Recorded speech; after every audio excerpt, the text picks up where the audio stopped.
সত্যি কথা বলতে কি এটা এটা বাংলাদেশের প্রথম ক্রিকেট বলে করা সেলিব্রিটি টুর্নামেন্ট। আমরা আসলে এটাকে এভাবেই করতে চাই প্রতি বছর, সেলিব্রিটি চ্যাম্পিয়ন্স ট্রফি এই টাইটেলে।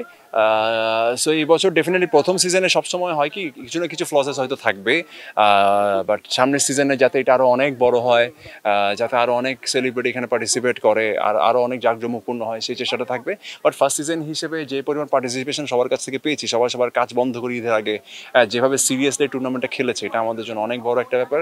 সো আই হোপ আমরা যারা মিডিয়াতে কাজ করি, বিভিন্ন অঙ্গনের লোকজন আছে, আমাদের জন্য প্রপার একটা স্পোর্টস টুর্নামেন্ট আমরা স্টার্ট করতে পেরেছি। প্লেয়ার হিসেবে ডেফিনেটলি ডিজাস্টার ছিল, কারণ হচ্ছে সব দিকে এতভাবে ইনভলভ ছিলাম অর্গানাইজিংয়ের কাজে, প্রপার প্র্যাকটিস করতে পারি নাই, প্রপার খেলায় টাইম দিতে পারি নাই, নিজের টিমকে টাইম দিতে পারি নাই, কারণ অর্গানাইজিং আর প্লেয়িং একসাথে হয় না আসলে। কিন্তু তারপরেও দিন শেষে আমার কাছে মনে হয়েছে এটা আমাদের টুর্নামেন্ট, এটা আমরা চেয়েছি সফলভাবে শেষ করতে। So far so good. ছেলেপেলেরা খুব ভালোভাবে খেলেছে, আমাদের মেয়ে কলিগরা খেলেছে, তো সবাই যে স্বতঃস্ফূর্ত একটা অংশগ্রহণ করেছে এই টুর্নামেন্টে, এটাই আমাদের জন্য ভাই সবচেয়ে বড় পাওয়া। প্রাপ্তিটা হচ্ছে একটা এত বড় একটা টুর্নামেন্ট বাংলাদেশে প্রথমবারের মতো আয়োজন করতে পেরেছি। এবং আমি যদি বলি যে এটা আমার একার প্রচেষ্টা হচ্ছে বিষয়টা, তা না, সবার আসলে সাপোর্টে। এমনটা না যে আমি একা সব কিছু করেছি, সবাই সাপোর্ট দিয়েছে যে যেদিক থেকে পারে, যেভাবে পারে। কারণ দিন শেষে সবাই আমাদের কলিগ, সবাই ভাই ব্রাদার, যেভাবে পারে আমাদের মানে এই টিমটা যাতে টুর্নামেন্টটা যাতে সফলভাবে সম্পন্ন হয় সেই সাপোর্ট করার জন্য সবাই এগিয়ে এসেছে। বিশেষ করে চার মেন্টর মোস্তফা কামাল রাজ ভাই, সেলিম ভাই, অংশু ভাই, প্রবীর রয় চৌধুরী। সো তাদের প্রতি আমি চিরকৃতজ্ঞ।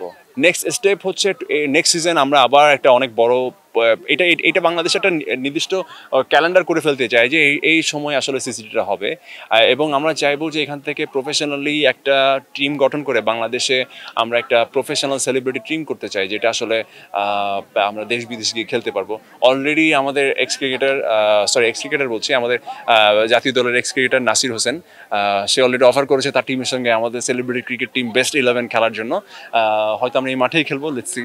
সবাইকে বলতে চাই হচ্ছে আমরা আসলে বিনোদন জগতের মানুষ, আমরা নিজেরাও চাই হচ্ছে আমাদের কাজ দ্বারা আপনারা প্রপার একটা এন্টারটেনমেন্ট পান।